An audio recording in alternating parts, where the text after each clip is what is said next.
Welcome to Seven Trumpets Prepper. And guys, welcome to another edition of the Hard Truth Show. Tonight, I've got Brother Akeen joining me, a solemn prophet, and we're going to be talking about end-time finance, end-time preparedness, what we need to do to be getting that war chest together for what's coming, because we all need to have financial stability to take care of the needs of our family, especially in this era that's ahead. Just want to apologize real quickly to everyone for taking a month off.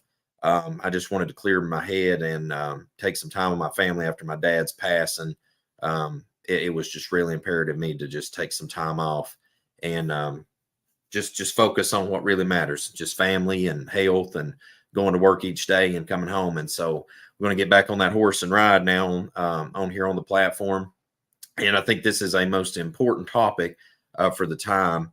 And just two quick notes before I bring Brother Akeen on and turn the reins over to him to share this information with you guys, is that first and foremost is to just set the paradigm that we're in. A guy, if you didn't see it the other day, shared that he had purchased some stuff from his Walmart app in 2022, and it was like $140-something worth of stuff. And now in 2024, he had shared that he took the stuff that was in his app, moved it into his cart to purchase again, and it was like $400 and I want to say like $70-something. And I've got it on my phone actually, so later in the stream we can take a break for just a split second. I can screen share that and show that to everybody off that thing that the guy showed on TikTok. And they're saying, you can replicate this too, just to see how much inflation has been affecting everything. The other thing too is, it's been pointed out that, that it's like, it's not us that's going to deliver ourselves. It's the Most High Yah that's going to do it when the time comes. And that's absolutely true. But, the last time I checked, Noah picked up a hammer and nails and built an ark. And Joseph filled up granaries in Egypt and fed the nations around them and saved all of Egypt and the house of Israel.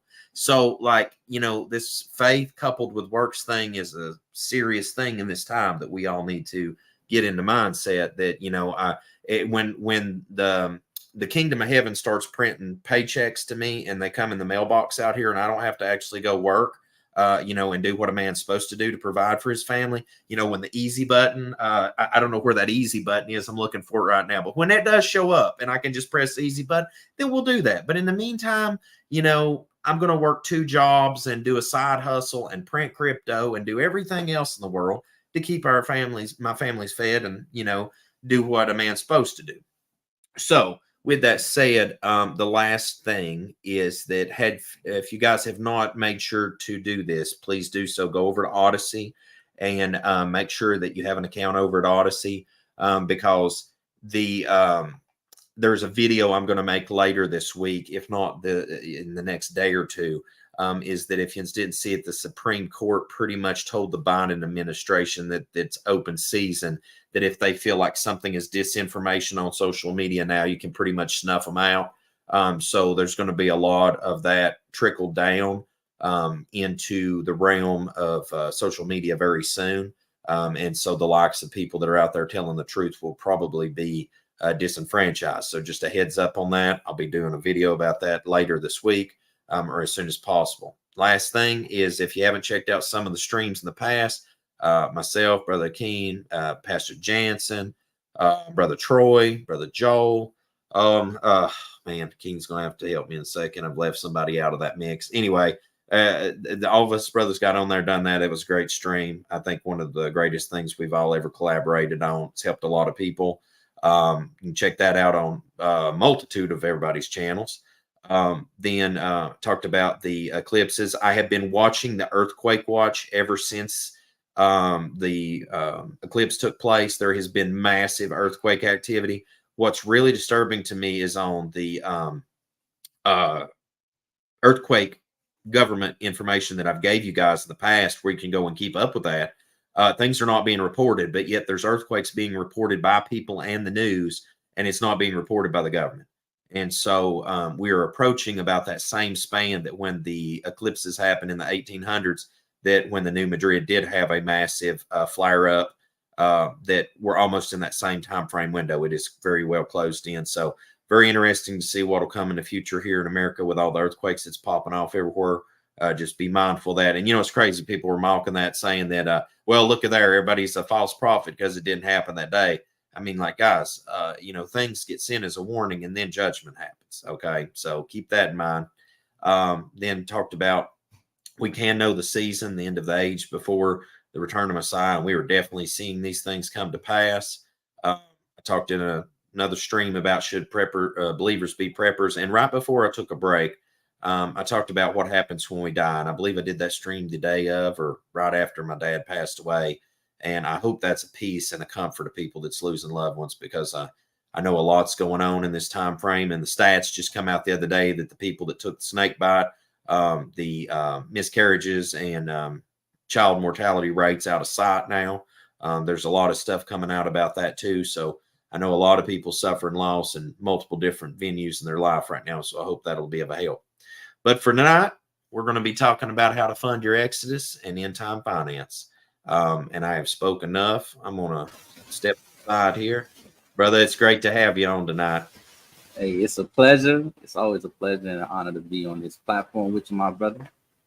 I tell you what, you and Brother Joel, I tell people, Italians all the time, but you and Brother Joel, Tony and Brother Russell and a handful of others are the only people it's like blood family to me that ain't blood family. Like, I mean, I'll give you a kidney if I have to. You know what I'm saying? But it's always an honor to have you with me. So, yeah. And I'm seeing the comments popping off, guys. It's nuts seeing some of the stuff that's going on right now. But with that said, my man, break it down for us, a synopsis of what we're looking like tonight and where we're going to go with it. Pretty much, like I was saying in the video that I made, kind of promoting this event. I started a coalition. Most I put it on my heart to gather the people, get us prepared for what's coming. Like Brother Lucas said, man, faith without works is dead. You have to have faith, but you have to have works. I like how you said that that heaven ain't gonna come down and print a check, so you press the easy button, right? So when we know this and understand this, we got to be prepared. We have to do what we need to do, because what's written in the scriptures is written. We know that it's gonna come to pass. So today we're gonna talk about a couple of, different strategies that we can implement to prepare for ourselves. A lot of us are preppers. A lot of us have land, or working to get land, or we're trying to solidify the homes that we already have, whether it means building a bunker, all types of things, acquiring food, equipment, if we got land, we're talking about livestock and farming equipment. A lot of these things cost money, right? The price tag. He just mentioned the brother went in, it was $100 and something, and then he goes back a year later and it's almost $500, right? Just inflation alone, supposedly about 3%, but now it's hitting in a 5 to 6% range, which is crazy. So we're gonna get into it. Obviously all of this is gonna be coming from a biblically based perspective, because we're preparing for what we need to do. But yeah, I'm just here to kind of give you guys some information, serve you guys, and if you guys have any questions or comments or concerns, you can reach out to me anytime. Yeah, brother, I'm going to try to find, I'm looking right now. I already forgot about it as soon as I mentioned it. I'm trying to find that picture right now.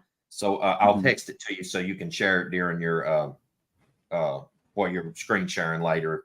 Or I can pull it up a thumbnail on the side too, but I'll find that thing here in a minute and I'll wrangle that up, because that was absolutely nuts. When you find it, just shoot it to me in an email. That way I can download it on my computer and then pull it up on the screen. Okay. Yeah. Sounds good. I will do. That was Brother Ari, the other brother that was on the yeah. The scriptural calendar summit with us. Yeah. Hey, actually, I got it right here. Can you see that right there? In 2022, he paid $126. In 2024, he paid $414. $414. That's almost 4x. That's almost 4 times. Man, that's almost 4 times the amount. Oh my goodness. Yeah, but I mean, like I said, inflation ain't that bad, right? Right. And then they tell us to put our money in banks. Oh man, hey, look here, we got Founded Earth brothers in the house. Hey, great to see you, brother.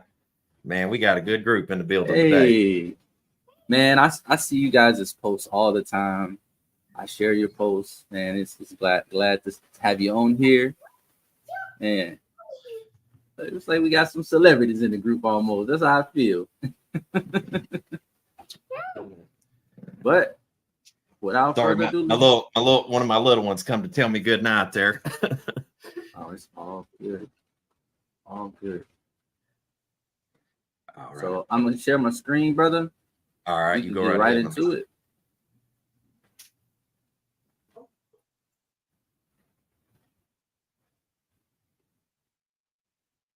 Just let me know whenever it is pulled up. All right, it should be where you can you click through it now? I have it pulled up on my end. Can you see it? Yeah, I can see it now. Okay, cool. All right, so not to get, because I'm a speed through a lot of this information to get to like the nitty gritty for the most part. But just to briefly go over, who we are and what we do. My team is Freedom United. You can kind of see it on my shirt here. But we are a part of the Milliard Group, and the overarching company head is Akeen. A lot of y'all probably haven't heard of them. It's okay. They're headquartered in the Netherlands. Been in business about 150 years. Global Fortune 500 company. But what they ended up doing was dramatically impacting the financial industry, because they ended up addressing some concerns that we have there, right? A lot of people think the financial industry is just peaches and cream. It's actually fairly segregated, and it has its flaws, right? So you have industry bias, you have barrier to entry, you got a lack of financial education. And so, if you're an individual trying to find something to put your money in to allow your money to grow, right? And that's what a lot of us are trying to do when we're trying to go off grid, prep, and do things of that nature, right? You go to a bank to see what they have available to you, and they got a financial professional that's going to tell you that that's the best place to put your money. Same thing with, dealing with securities, right? You're talking about your stocks, your crypto, different mutual funds, different brokerage firms. They're going to do the same thing. They're going to say that's the best place. Same thing with insurance, right? So how do you as the individual know, right, what's the best for you? Because everybody's telling you the same thing, right? So what Akeen ended up doing was purchasing Transamerica, which is a securities brokerage, and World Financial Group, which is a insurance brokerage. Now, the good thing about it is what we do here at the Milliard Group is we have access to both Transamerica and WFG without having to work directly for them. So we get all of the benefits without having to get locked down to one specific company, right?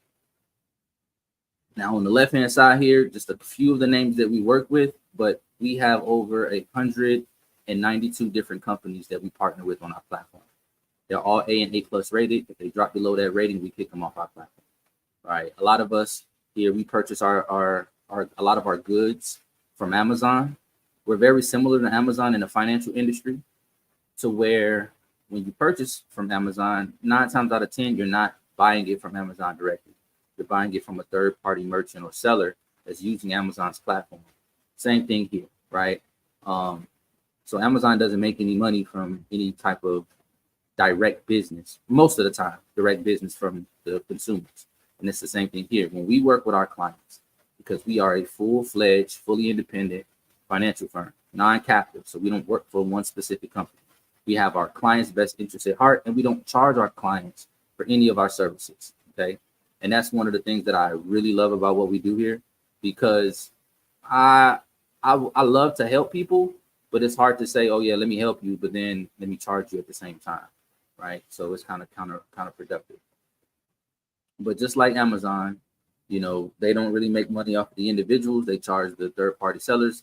We don't make any money off of our clients. However, we do receive payment or commission from the companies that we partner with. So let's just say somebody's looking for car insurance and they're paying $300 a month, and we go through one of our partners, and we can find the same amount of coverage, same deductible, same quality of service as their current insurance holder, and we can get it down to $250, right? So that's $50 a month, $600 a year. Why wouldn't the person want to switch over, right? And so the company that we partner with receives a new customer. The client is happy because they're saving $600 a year, about $50 a month. And then the company, as a thank you, they pay us a finder's fee, basically, right? A commission, just to say thank you. So everybody wins in that situation, right? This right here is very important, especially when we're talking about the state that we're in the U.S., but more so, because a lot of us, again, are preppers. I have my own organization where we're coming together to do some amazing things, but you can't do it if you are limited. And a lot of us are limited at no fault to our own, right? We were raised with a lack of information. We didn't know what to do. A lot of us, I like to say, we start at zero. And as you go through life, you're learning by trial and error, all of the different things that you should have already known or someone should have taught you, but now you got to figure it out. And so you start off at zero, and then by the time you're ready at retirement age, you're probably at a 40 or a 50. But then the cycle continues, because when we have our kids, a lot of the times we're not instilling that information in them. So they start at zero again, and it just resets, right? On family A, right, on the left-hand side, you guys can kind of look and see the different characteristics of each side. But on family B side, yeah, they probably started at zero generations ago and ended up at 50 or 60, but they passed that information down. So the next generation started at 20 or 30 or 40, and you get where I'm going here, right?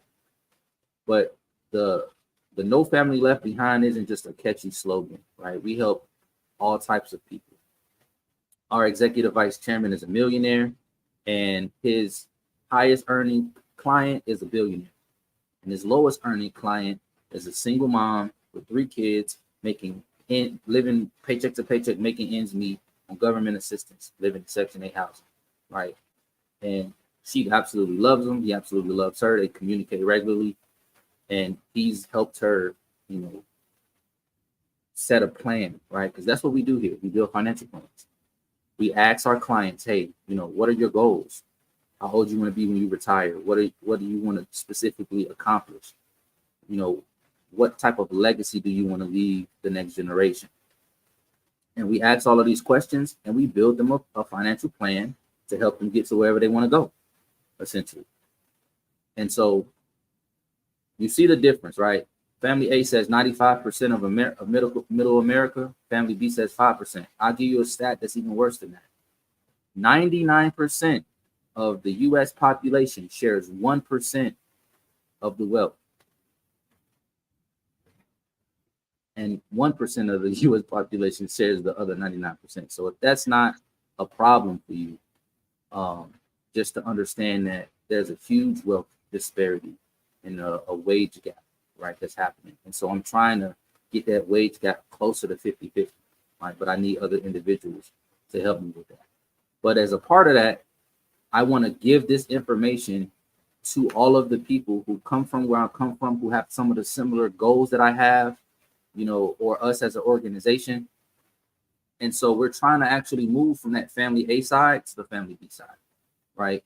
We're trying to instill this, Wall Street level education and bring it down to Main Street so everybody can benefit from it, right? If I don't do anything else tonight, I want every one of you to have a little bit more information about finances than you did when you came on this live stream, right?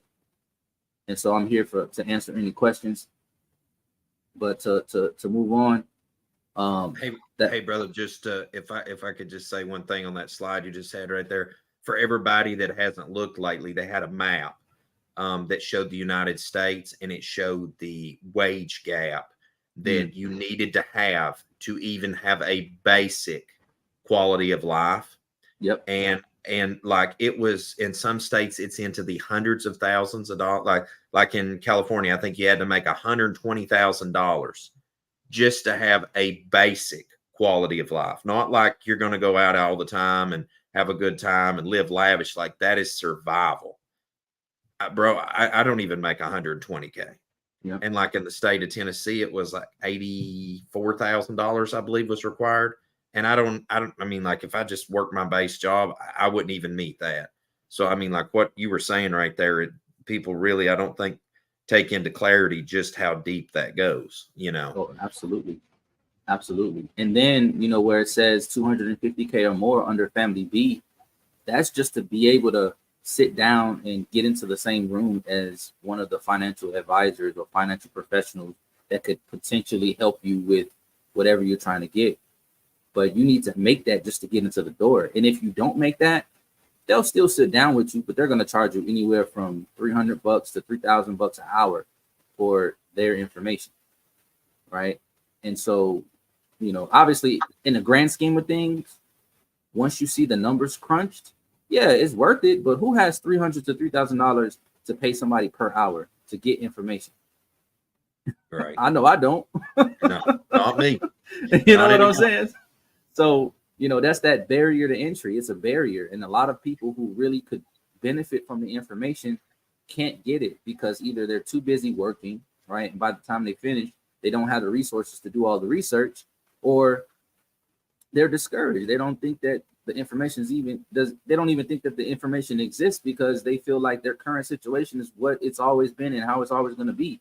And that's not the case. So not only are we educating people, we bringing them hope. We allowing people to dream again. Because a lot of times our dreams die in our 20s, man. They just bury us when we pass away. But in terms of dreaming, we were dead a long time ago. Yep. But in regards to financial education, we like to educate our clients as well and briefly go over the rule of 72. I don't know if everybody's heard of it before, but pretty much it's a way to utilize compound interest in order to understand how long it'll take your investment to double based on the interest rate that you're getting. Okay.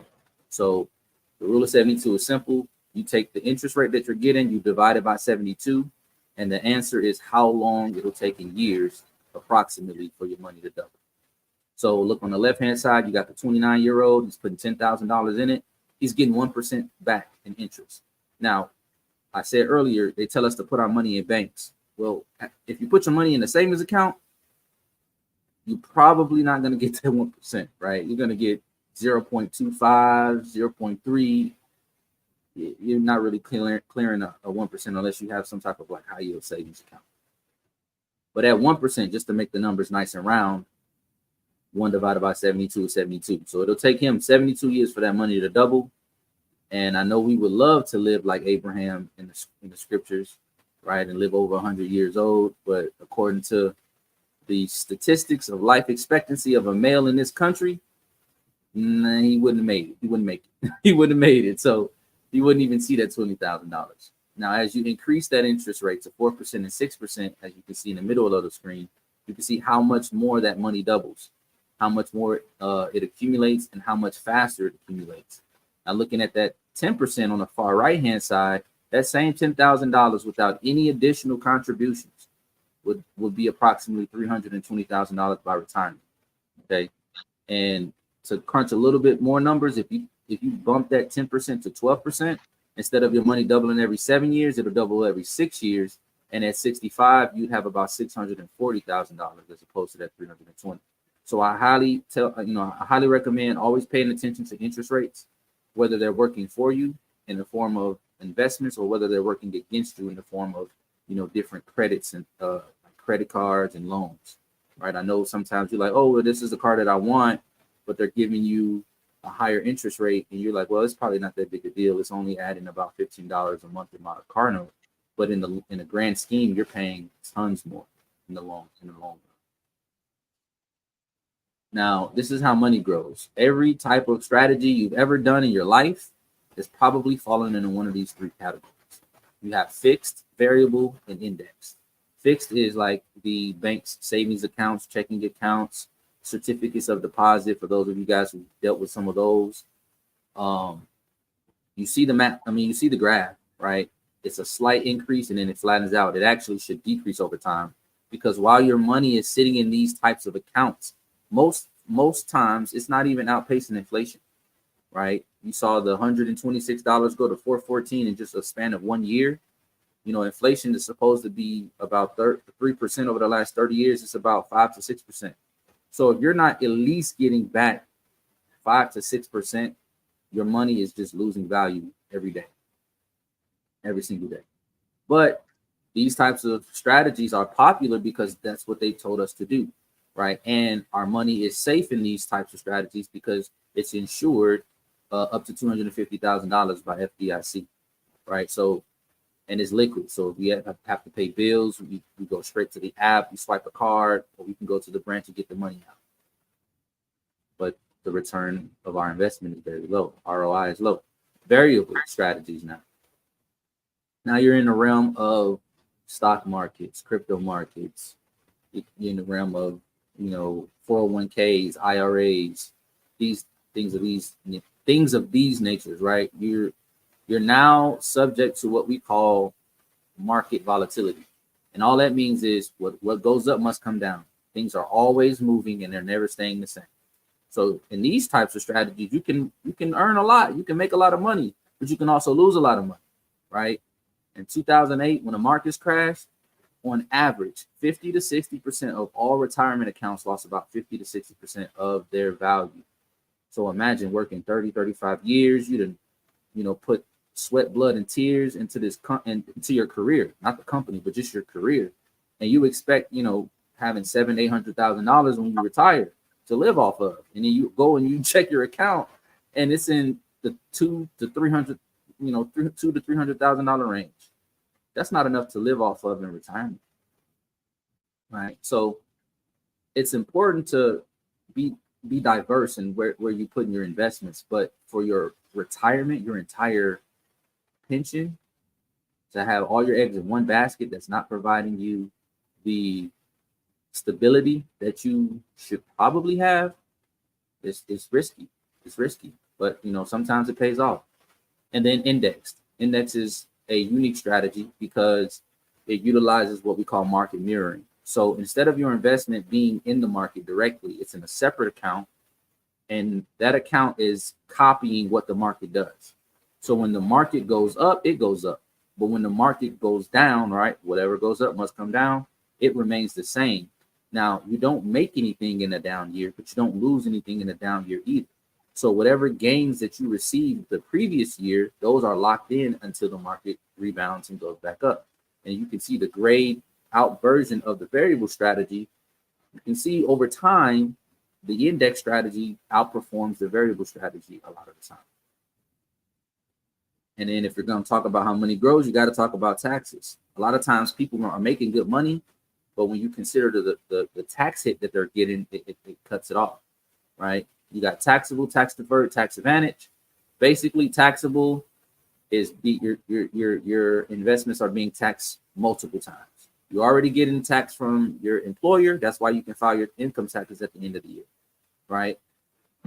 So you're getting hit twice, or at least twice in these types of strategies. Tax deferred, now you're talking about IRAs, 401ks, where they don't, the Uncle Sam doesn't bother you up front. They let it grow over time, and then they tax it when you take your distributions or when you withdraw your money out, right?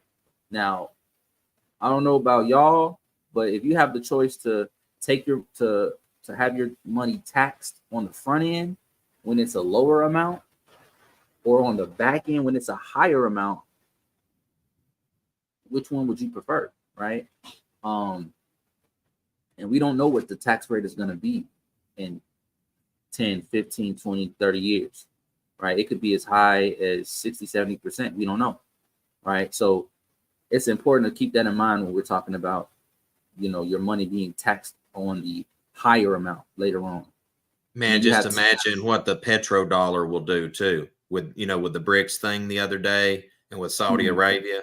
Bro, when you were saying the taxes, can you imagine how high that's going to jump if the dollar loses value over this in the long term within the next 12 months?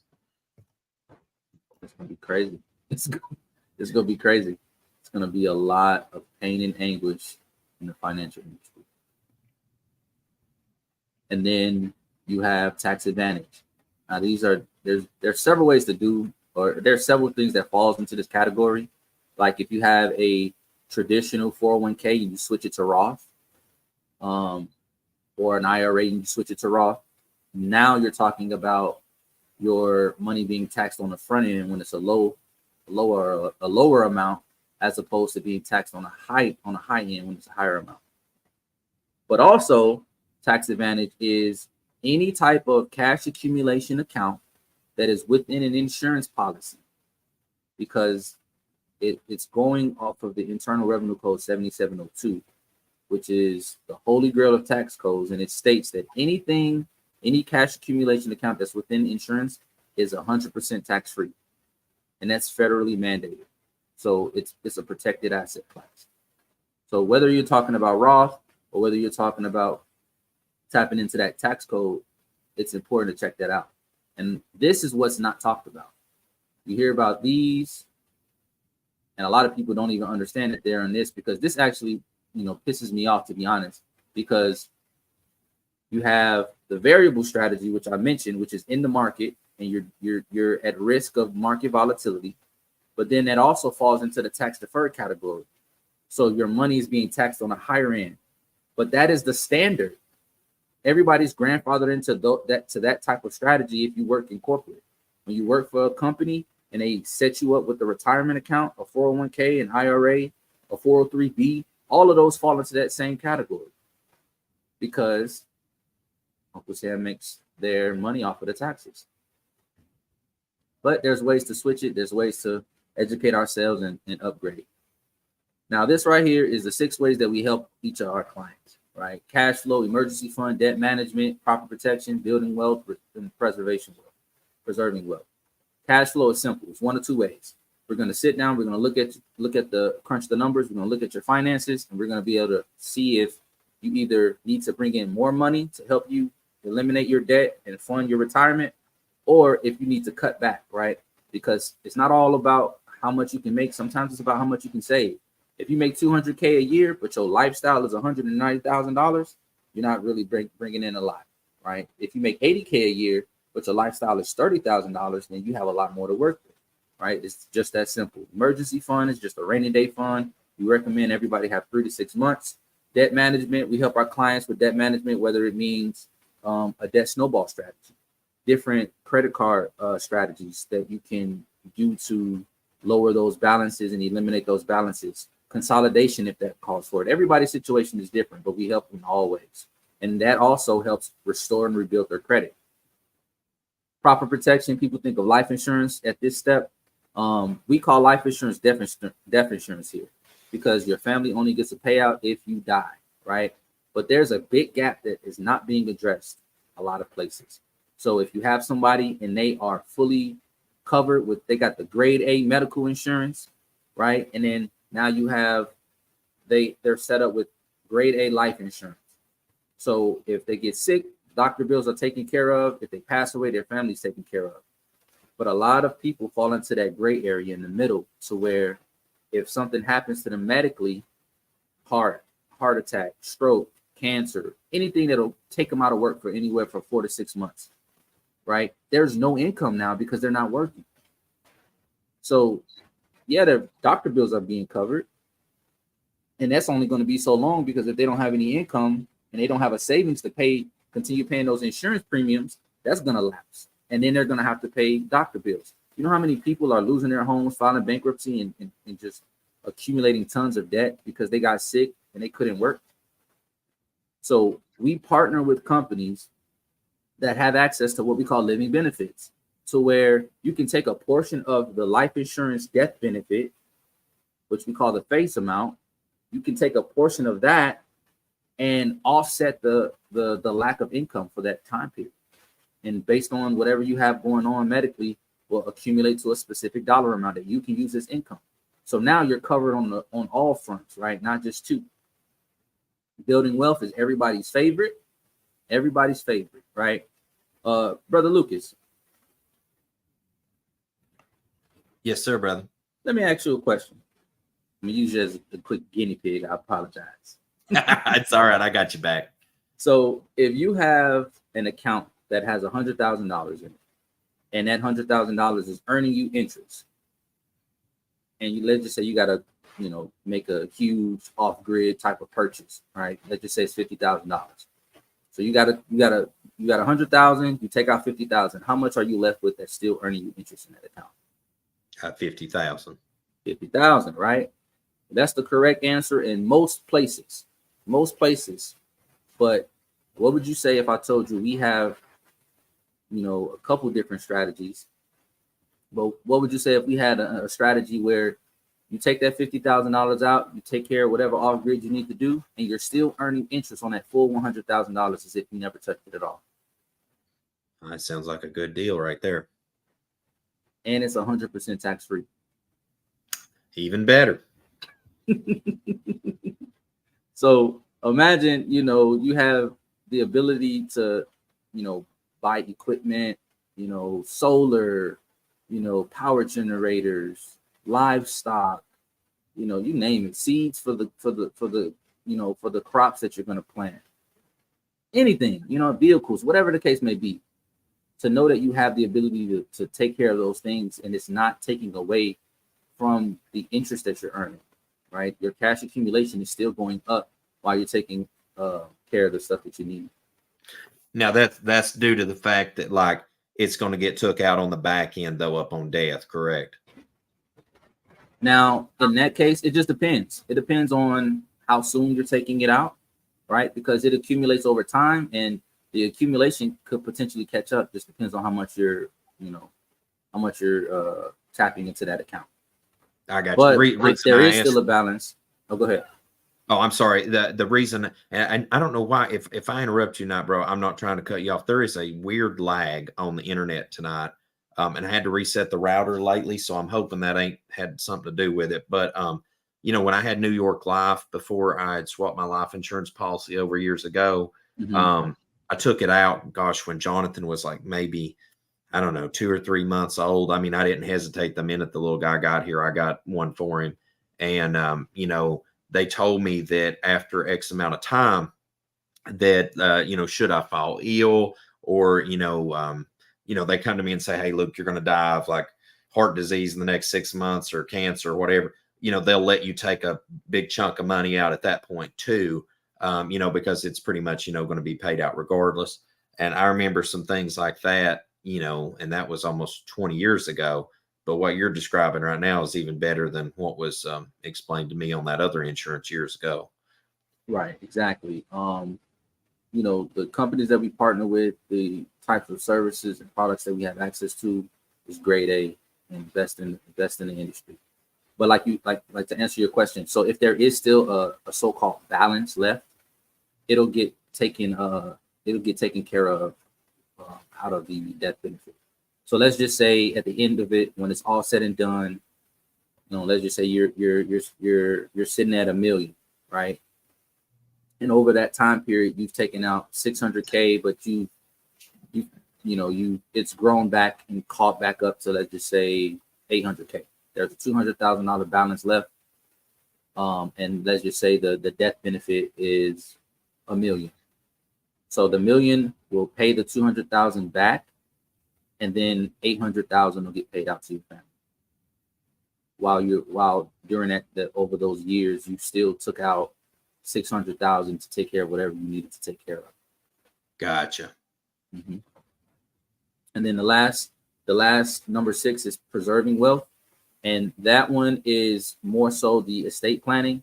And all I'm gonna say here is, a lot of times when people think about getting their affairs in order, they think about a will. Well, a will can be contested. A will doesn't bypass probate court. Okay, we highly recommend establishing a trust, because a will, it's okay. It's just going to let them know where you want your estate to go in the case that you pass. I have a colleague that I work with whose father had a will, right? And he's now the last sole living heir to the estate. And his father's estate, which has been in probate court for 25 years now, it still hasn't settled and hasn't come to a resolution. So I urge people to consider at least at some point getting a trust. But if you're thinking that things are gonna get bad a lot sooner than later, then you can put in other measures, and there's other ways to go too.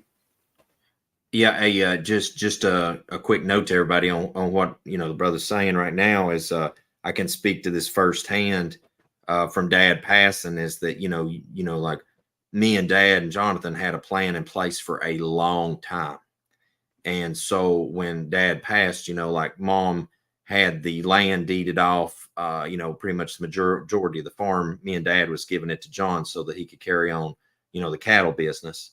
And then the other part was going to be to me in the home and stuff. And we had it set so that the deed is so that it's like it's still in Mom's name, but our name is on the deed too, so that at her passing, then there is no probate. It immediately just slides right on over to us. And you can avoid a lot of taxation and probate and all this crazy stuff. But guys, if you don't put things in trust, if you don't do the footwork ahead of time, you can end up dealing with a lot more drama on the back end than you would on the front end. Yep. When with Chadwick Boseman, the Black Panther, when he passed away, he was worth $10 million. Now he knew he was sick. It wasn't public, but he knew he was sick for a while. And I believe he had a will in place. I can't speak to that specifically. But after his estate went to probate, you're talking executor fees, court fees, lawyer fees, everything, right? His family was left with $1 million. This man lost 90% of his estate. That's horrible. That's horrible. And I don't want to see that happen to any of you guys. So, I know trust can be expensive and depending on the situation. So I understand the hesitancy, but it's important. It's important. I'd rather, pay a little bit up front to make sure we're good to go. So if anything happens, my estate is squared away as opposed to losing way more than the trust was going to cost. Absolutely. That's 100 right there. So I want to talk about a financial strategy, which is a universal bank, similar to what we just said in regards to the account that I mentioned. And so we just covered this information, okay? We just covered this information. But now we're going to be dealing with something that is tax advantage and indexed, okay? Because we've been told to put our money in banks, and we're getting that 0 to 1% return on our money. So the bank has our money in it, okay? And then when we need money, we got to go back to the bank. And guess what? They hitting us with 8 to 24% on the loan, on our money. Understand this is our money that we're putting in the bank, okay? Now, the reason why they can do this is because they practice fractional reserve lending. So for every $10 that they have, they only need to keep $1 on hand. That's why when you see people start panicking in certain situations and everybody's like cramming the banks and trying to withdraw all their money, the bank shut down and they tell you that they don't have the money on hand. And you're like, you're a bank, you're supposed to have it. This is why. They're not required to have all of the money on hand. They invest everything else, which is our money again, right? And it's insured. That's where you get the FDIC. And the I in FDIC, believe it or not, is life insurance. Life insurance. So you're probably wondering, why would a bank need life insurance?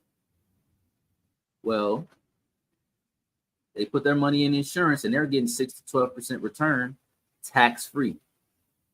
BOLI stands for bank-owned life insurance, right? So they're taking our money that we put into the bank, even though they're only giving us 0 to 1% and charging us 8 to 24%, they're making 6 to 12. And I can tell you right now, with the way the indexes are operating and performing, it's actually closer to 13 to 17% right now. 13 to 17%. This is a book by Jake Thompson. It was the #1 bestseller. It's just going into understanding bank-owned life insurance, and companies and corporations are doing the same thing. Corporate-owned life insurance. Okay. I'm pretty sure a lot of the companies on the right-hand side looks familiar to you all. But let's take a look at the banks on the top left-hand corner. You got Bank of America, Wells Fargo, JP Morgan, Chase Bank, and US Bank. These are billions of dollars, 19, 17, 10, and 5. Billions of dollars in life insurance. You can see General Electric, Disney, Crown Holdings, Amway, AT&T, the list goes on and on. This is not something new, but what it is new to a lot of us because it's a club and we ain't in it. So we're able to now educate our clients and show them what they've been missing out on, essentially, and allowing them to take hold of their own financial destiny. Okay, so what we do is we tell our clients, hey, you can cut the bank out completely. Just get rid of the middleman. And instead of worried about a bank, you put your money in insurance. You get that 6 to 12, which is like 13 to 17% right now. Tax free. You become your own bank. And if you need money, you take a participating loan. And like I explained with Brother Lucas here, it does not remove the funds from the account's performance. You're still going to be earning all the interest on the total amount accumulated, even though you have a lesser amount in the account. Look into the red circle. This is an executive bonus plan for General Electric back in 2016. These are 5 executives. Okay. Now, if you look where it says retirement savings plan, you see how everybody is putting the same amount, $9,275. That's because that's the maximum amount that company is going to match them in their retirement accounts. So they're not going to put a penny more than what's being matched. And then everything else they're putting in life insurance premium. $375,000, $81,000, $318,000, $239,000, $123,000. They understand this. They understand it's a club. You ain't in it. Now, 80% of people use banks because it's liquid, it's FDIC insured, but it's a low rate of return. And most of the time, it's not outpacing inflation unless you have some type of high yield savings account. And the highest yielding savings account that I've been able to find recently is about 5.7%. So if you're looking at the 3% inflation average, you're clearing 2.7. But like I said, right now it's as high as 5 to 6%. So you're either breaking even or you're losing money still on a daily basis. 15% of people use securities. Securities is stock market, crypto, 401k, IRAs, those things, right? Higher return potential, tax benefits, but they're risky. You are subject to market volatility, and there's age restrictions. Anybody on here got a 401k? Anybody know that if they try to take money out of their 401k before they're 59 and a half, they're going to get hit with a penalty plus taxes? Facts. Did you know that if you try to keep your money in there past the age of 70, you're going to get hit with a penalty? So it's like, all right, well, if I take it out early or if I keep it in too long, what's the point of having it in there?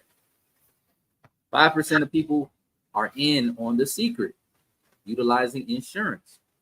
It's liquid, it's tax-free, it's a protected asset class, and you can leave a legacy for your kids, the next generation, the grandkids, whoever you want. Now, a lot of people think of, life insurance that has some type of cash accumulation association to it is whole life. Low rate of return on whole life, and it's very expensive. The reason why whole life is expensive because your health is a factor, but your age is a factor. So let's just say you're super healthy and you are super young. Technically, your insurance is supposed to be cheaper. But with whole life, what they do is they give you an average age. So if you're 21 and let's just say your life expectancy is 90, they're going to take the middle of the average of the two, which let's just say it's like 49.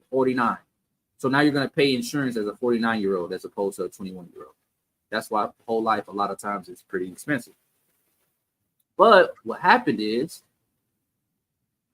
all of these three came together. And remember that IRC, Internal Revenue Code 7702 I talked about?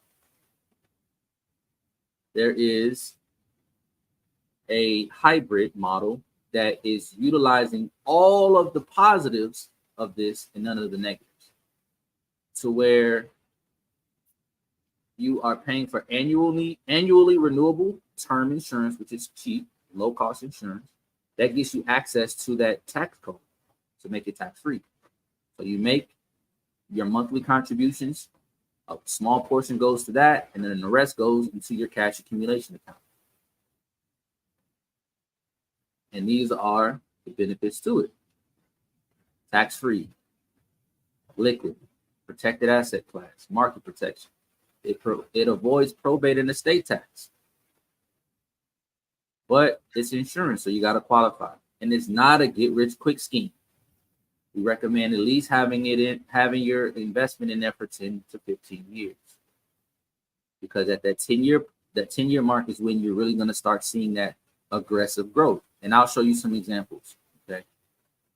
It was in Forbes magazine. If Forbes is talked about it, then you already know that it's pretty common knowledge. But a lot of this information isn't regularly shared. Okay. It's not regularly shared.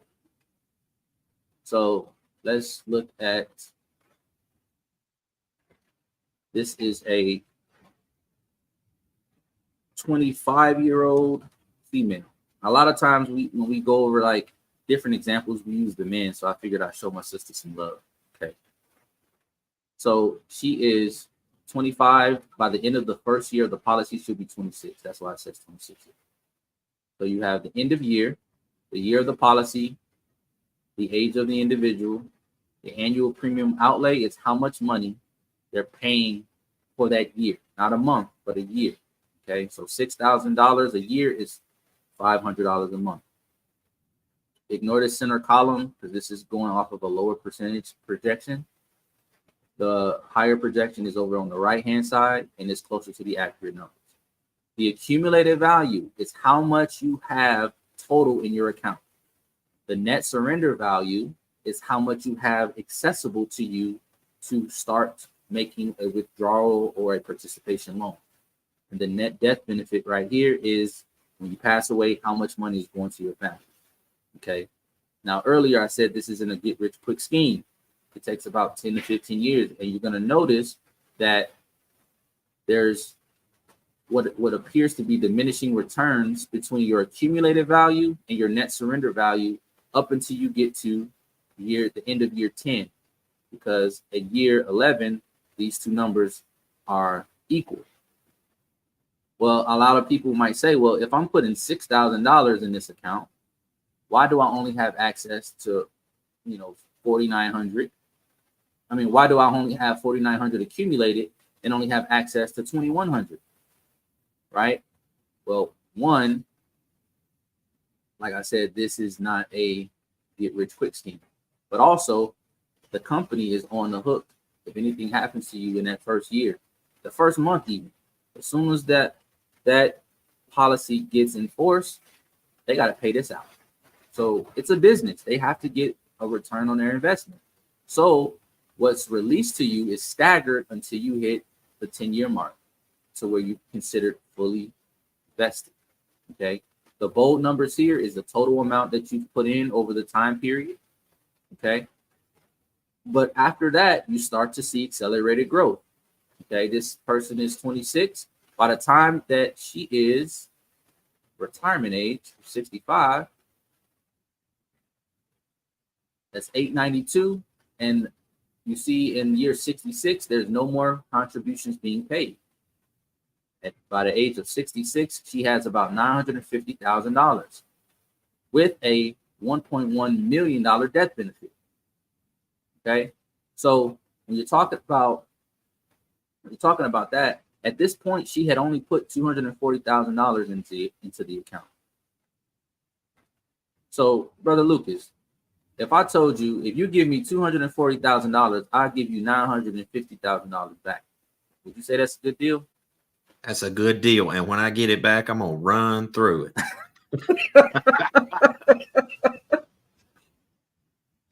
Now, let me ask you, are you able to see this calculator on the screen? Yes, sir, I am. Mm-hmm. All right, cool.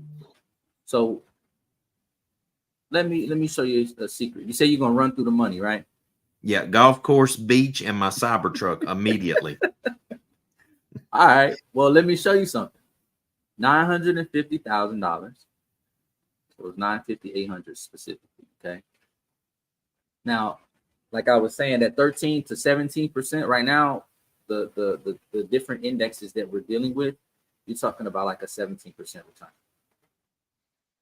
So let's say 17% return on that money. So if you're just talking about living on the interest, which is what we recommend, obviously it's your money, you do with it what you want.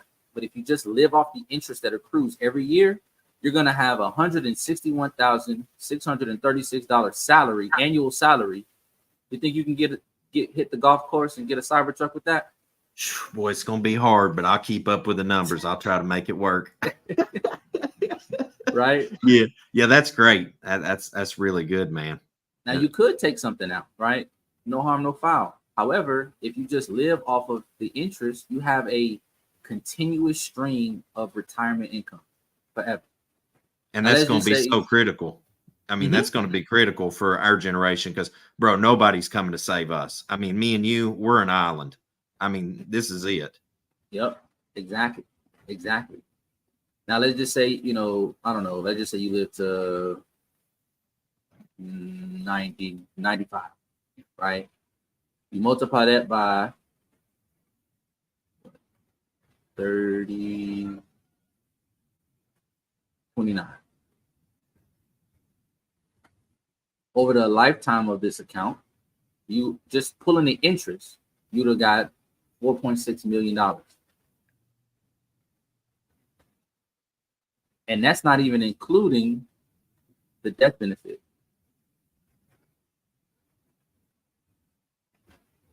So over the life of the policy, you would have gotten $5.8 million after only investing $240,000.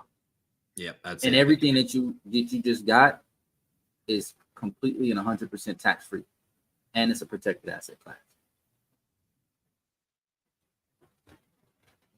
Yeah, that's awesome.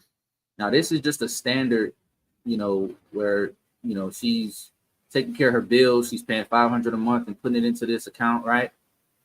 Let's look at one where they are paying off their house. Because what we recommend is once you pay your house off, you just start putting whatever you was going to put in the mortgage and just start putting it into your own account anyway. So same person, same age. She's putting in $500 a month, so nothing changed here. But by the time she hits year 21, right? So she paid it into it for 20 years. But in year 21, her house is paid off. Right? Her house is paid off. So now she's able to put $2,000 in a month as opposed to $500 only.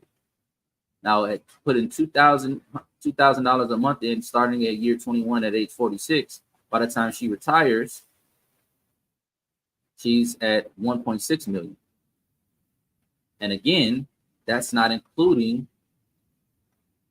let's see, 1606, 591, 17% return. Annually, she's looking at $273,120.47 as a annual retirement income. Mind you, these numbers that I'm talking about is based off of a government mandated cap at 6.17%. So these numbers that you're seeing is capped out at 6.17% when it's actually doing on average historically 17%. So technically you can kind of, this 1.6 over here, you could probably 2.5 it. But just to be conservative, we just keep it at this. And this isn't including her salary from her employment. This is just including this one specific financial strategy. If she has any side hustles, if she has any other businesses that she started over the years, all of that money isn't even captured. This is just only this. And if we do the same thing, multiply by 29, over the life of the policy, she would have accumulated just in interest alone $7.9 million. And when she passes away, she's still going to leave a 1.19279 death benefit that leaves out to her family. So after only investing $600,000 in this strategy over the life of the policy, she almost hit $10 million. She was almost there. Dang, she ain't hit 10 million. That's so bad. I'm sorry. You see what I'm saying? But this type of information isn't out there. Yep. And that's how there's conversations been going on a lot out there about people not utilizing life insurance, because people's like, when your loved one dies, they'll be on the thing asking for donations, and crowdfunding and all this stuff.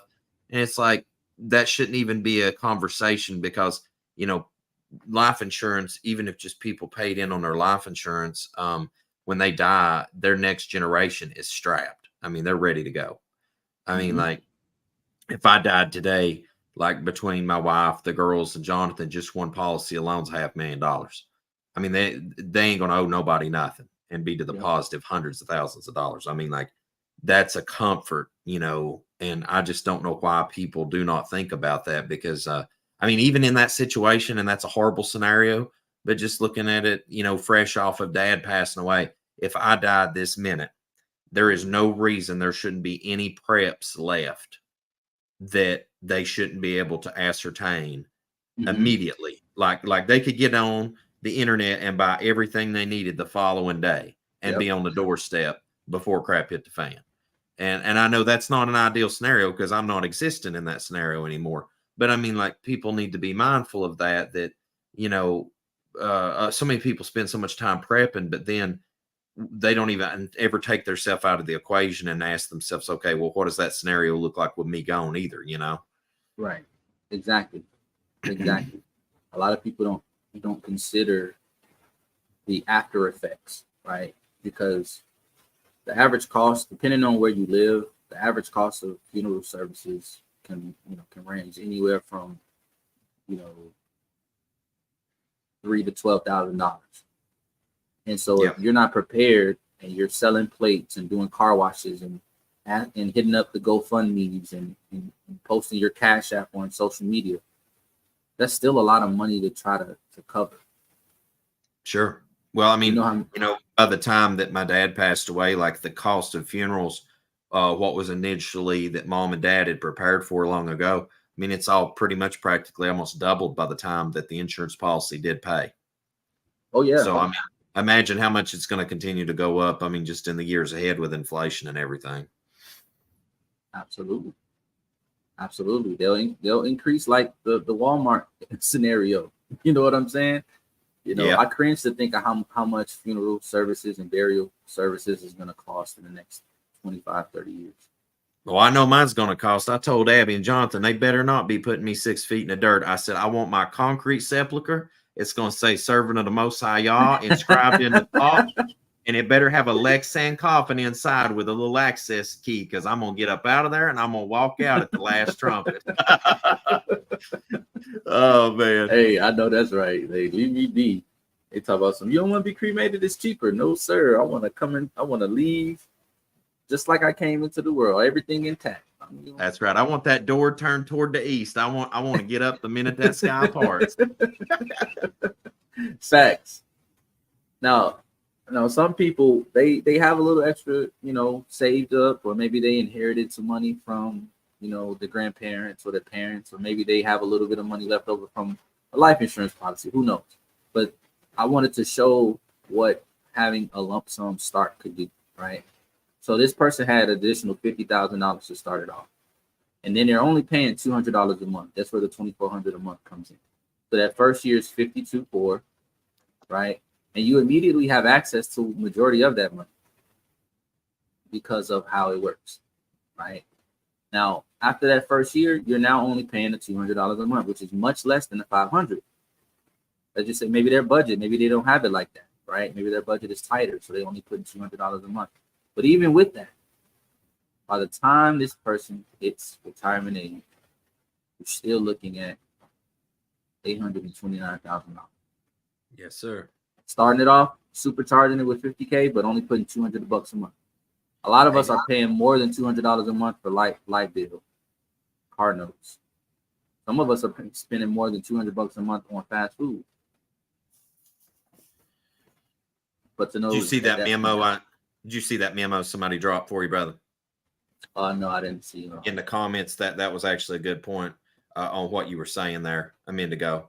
We were talking about the cost of stuff right there. No, we just spent $15K. That one. Yeah, they said that, people should pay installments on funerals right now. That way it's locked in. Yeah. Anything that can be locked in, guys, really should be done right now, because the way things are going to continue to adjust, it's going to get savage.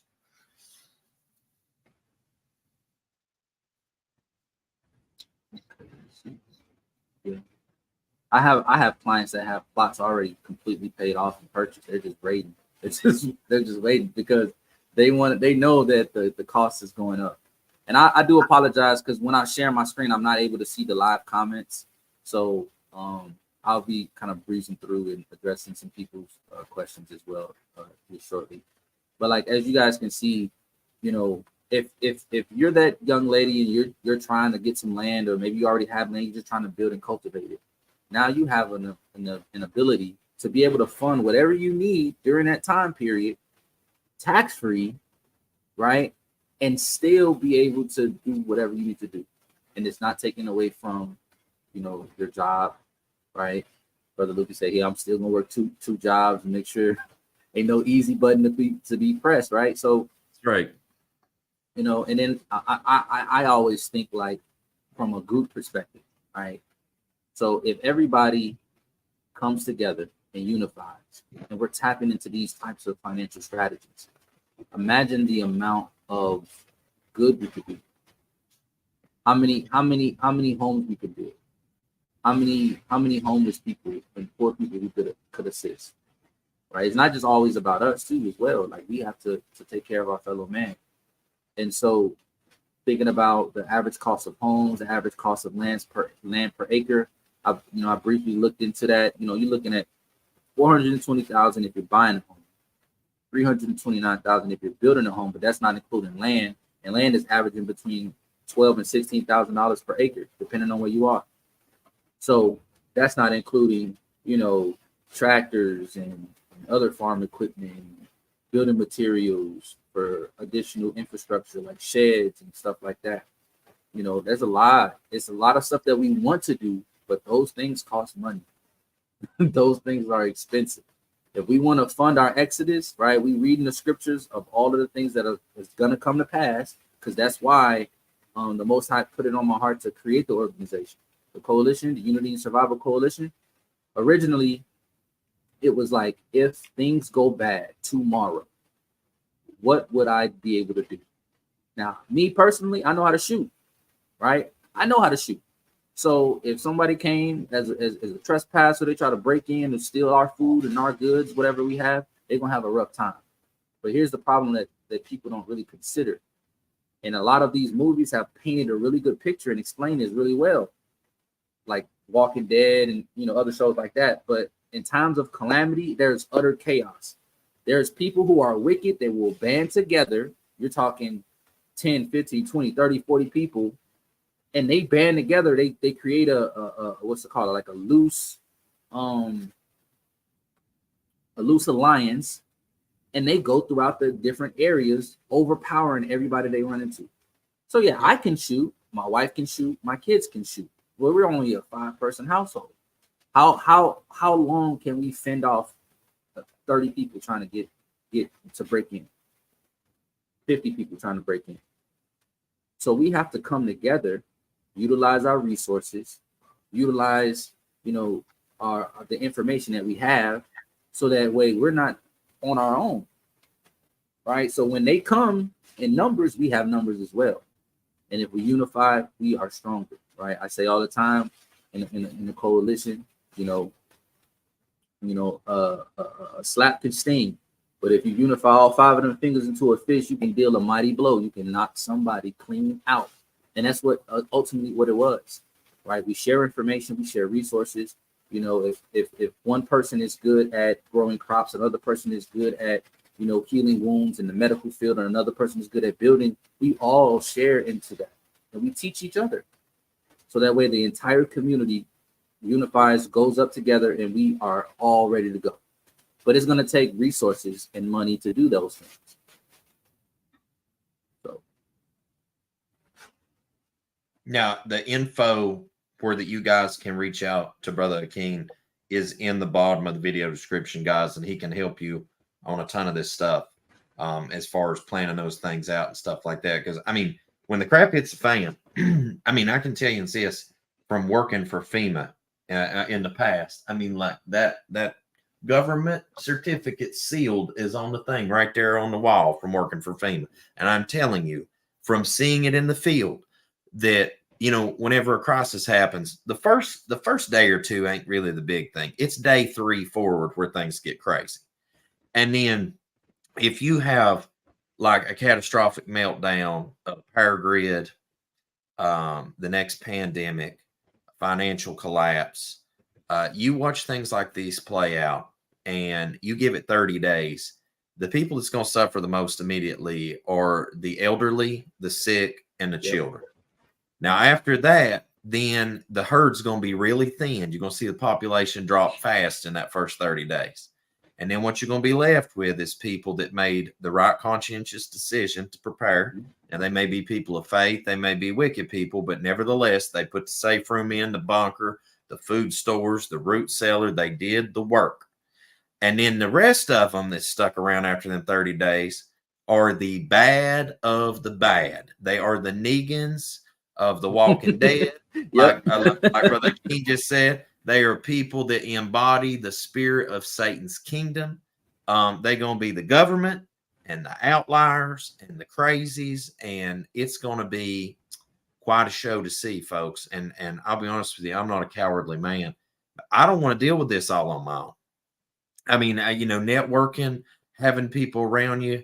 Most of my neighbors are really good people. I mean, I do whatever I can to help them, but I mean, like, this thing is huge. And like tomorrow we're doing a live stream. And one of the points that we're talking about in this great controversy is this thing's so much bigger than us. And it's at the point where, me and Abby was just talking about this today earlier, brother. It's just how bad, like we want a fellowship of believers together again to worship with each Sabbath, or at least once a month. Like I was talking about getting in the car, just drive down to Brother Matthew's place once a month just to be in the spirit of the body of believers, because it's just so critical, especially for the girls.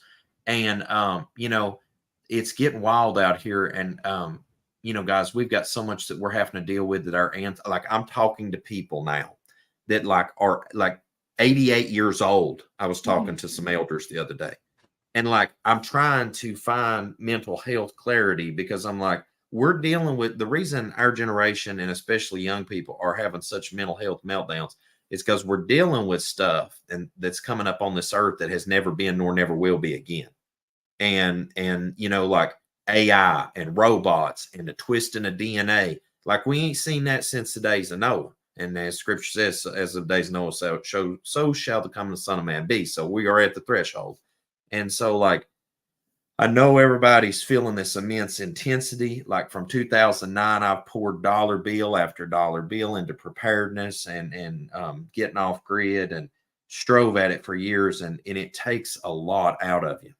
Yeah. But the financial part does not go away. There is not going to be a miracle check in the box tomorrow. And if there is, y'all get a prayer in for me, because I need that miracle check. All right, y'all put me on the prayer roster. Put Brother Akeen on there too. Now, don't be greedy. We all need it. But it ain't coming, guys. And I'm sorry. That's just the facts. But I'll tell you what is, that the Most High gave you health and sound reason and logic and the ability to go forth and earn a wage and provide for yourself and your family. So now is the hour for us to be doing something. And you know what? You may work your hind end off, and when this all hits the fan, you may die. You may be put in jail for standing up for what you believe. I mean, who knows what the future holds? But I can't sit here idly and just be like, well, you know what? I'm going to put my head in the sand and forget about it. That is not the solution. So that's my 2 cents on the tail end of this. No, you hit it right on the head, man. You hit it right on the head. And to quickly, talk about those people who, and it sounds a little a little damning, but if you are one of the people who are, putting in the money, you're making the investments into the storage and guns and ammunition and food, right? But if you're still by yourself, you can still be overrun. All you've been doing the last 10 years is literally setting up the Negans that's going to come. They just got all the guns, ammunition, water, food, whatever, in one place because you've been stockpiling, because you've been prepping, but you tried to do it only on your own. You're not with another group, right? Seek like-minded believers. Seek those people who are going to work together, whether it's a neighbor, whether it's a group. I'm not saying you got to try to come and join our coalition, right? But I'm just saying, like, you don't want to be isolated when shit hits the fan. Essentially, you don't want that to be you. And then I've had conversation after conversation when I first started to try to put this thing together, and I was trying to get the word out, and I would hear people say, well, I have faith that the Most High will deliver me, and then they say they quote various scriptures in the Old Testament and various battles of deliverance. But I asked them this question. I said, in every single instance, every single one, not missing one, every single one where the Most High delivered Israel or somebody individually, they had to do something. There was some type of action that needed to take place in order for that deliverance to occur. Sometimes it was, you had to go over to this place, or sometimes it was you have to do this thing or that thing, but it always required something. So if you think that somebody's coming to save you and the people that's kicking down your door is going to kill you and take all of your stuff, that's not coming.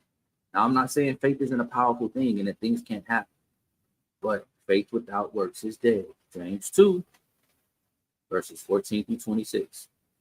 Okay. But I'll quickly just kind of skim through here and address some comments. And in the meantime, brother, if you got any questions or anything you want to ask, you can definitely shoot them my way. Well, I just one last thought I had was that, I've been reading in the book of Daniel. I spend my reading this month that I've been going through, just going back over prophecy and just scraping for any last little bits of gold nuggets I can find that I've, anything that can be helpful in the hour that we're in. And I was thinking about, when the princes conspired against Daniel, he knew what was coming, and he went ahead and opened them doors of his window and prayed anyway. And then he got put in the lion's den, and then the angel was sent then and there in that hour and delivered him out. But all the way up to that, he was on his own. You know what I'm saying? I mean, like, I know the Most High was for him, but he literally walked it out. And it's just like, I keep thinking about that. I'm like, there's days that I feel like that the Most High may not hear me. And I always say to myself that, if I don't get prayers answered on certain things, it's because I've sinned and I was unworthy. Because Israel multiple times prayed for things or got in situations and didn't get delivered because, they were in sin. And so I'm like, I look at that sometimes. I'm like, either that prayer wasn't answered for the protection or it's because I sinned. But I think about Daniel's situation and I'm like, there may come a day where that we're doing all that we possibly can, physically, spiritually, financially, to prepare for what is coming. And we're going to have to take an L potentially. But I really believe in that hour, that's when I cry out to the Most High. I am expecting deliverance because it has went past my physical capability at that point. But just like on this finance talk tonight, like it is the ball is in our court right now. Like if tomorrow somebody cyber attacks my bank account and wipes me out, I'm going to need that deliverance from the Most High that next day. But I don't need that today. I will find, he's gave me these to go get the job done. But like there is, there's this balance point that I think people really, really need to figure out, man, that like faith and works, it's a symbiotic circle. And I don't know what it's going to take to wake people up with that, but that is seriously something people need to come to grips with in this hour that we're in. Absolutely. Absolutely. Well, Shabbat Shalom to everybody, first and foremost. And definitely a shout out to all of my coalition members that's in the chat. I appreciate y'all coming through here, showing your brother some love and some support. Marquita said, but if you pull out 17% or the interest, then that decreases the amount reinvested each subsequent year. So the general goal is to work until you hit retirement, and then you live off your retirement. So you can continue to fund it to whatever year you want to, but once you hit that retirement age, instead of taking all of your money out at one time and blowing it on whatever you want to blow it on, living off of that interest, so you're essentially skimming off the top, whatever the interest accrued, and the rest of the money is remaining there, so it's not going anywhere.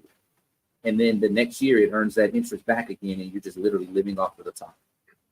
That ensures that you never run out of money, you never run out of a retirement.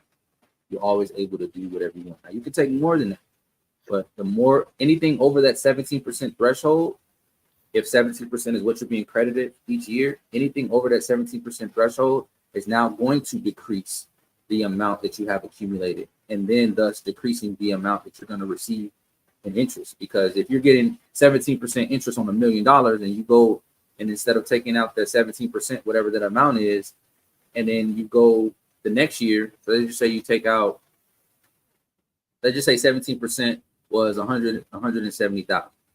But instead of the 170,000, you took out 400,000. Now that million is going to drop, and then when the interest gets credited the next year, you're going to have less interest credited, and so over time you're going to lose more and more and more until it runs out if you continue that path. So this strategy is just taking the interest, living off of the interest, and then leaving the rest in there to continue working for you. So you're making money while you sleep. So for that one, I'm going to see you.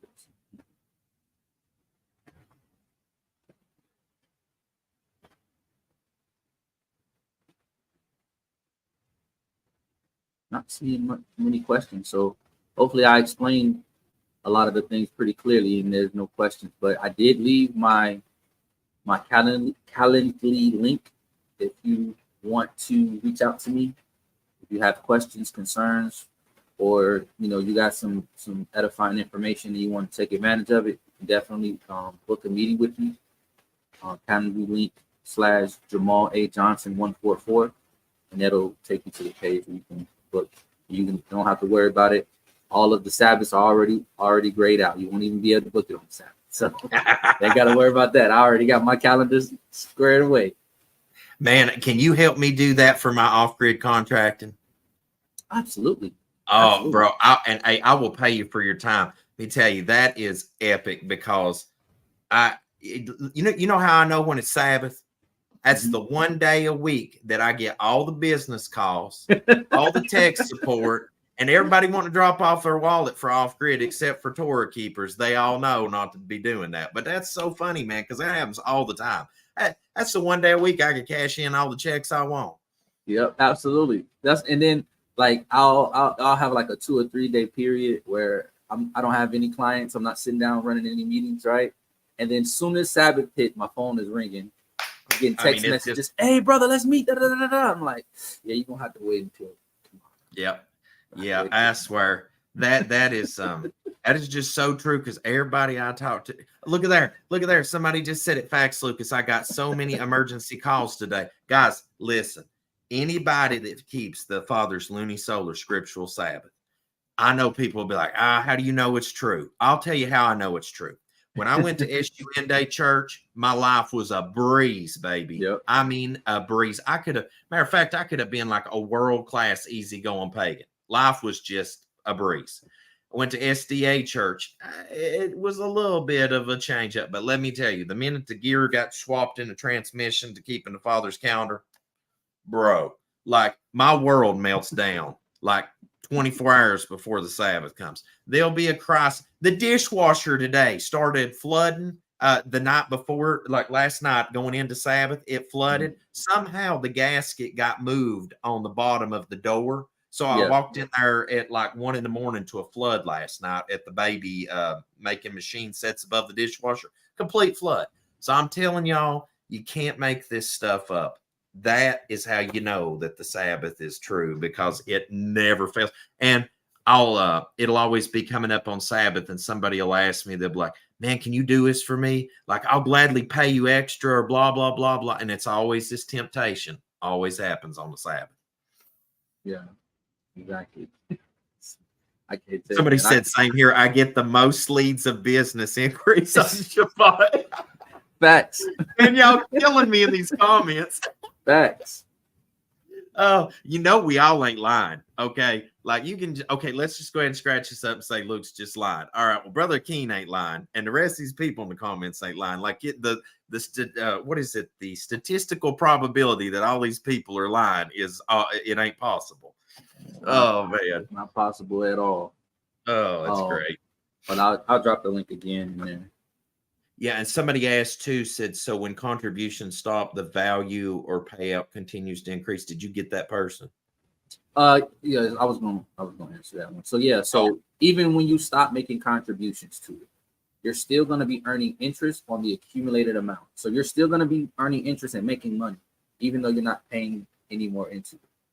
So in the one example, it was like you put $600,000 in over the life of the policy, but you've gotten back, close to 10 million, because even though when you stop making payments, that interest is still accruing each year. And then, the smart way is to just take that interest that's accruing, and that's what you live off of. And you leave the remaining amount in there to earn interest for the next year. Nice. Because it's telling me this comment has failed to post to Seven Trumpets Prepper. Could you post the Calendly link? Yeah. Let me see. Let me see if I can do it, because when I click it, it tries to just throw it to the screen on mine. I tell you what I'm gonna do. I'm just gonna type it in. Give me just a second, brother. I'm putting it in the private chat. You can copy it and paste it. Oh, okay, great. Yeah, and while you're doing that, just a heads up to everybody, we'll be back in the building tomorrow night at 8. It'll be me, Brother Akeen, Brother Joel.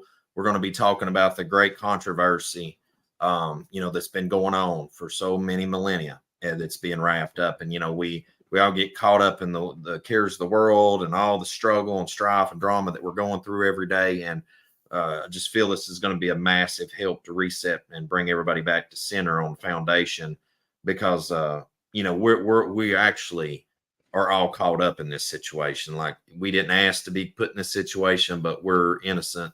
Or we're not completely innocent, but we're bystanders in a much bigger, theater of warfare that's going on right now. And so that'll be going on tomorrow night. Okay, let me see, brother. I think I can post that now.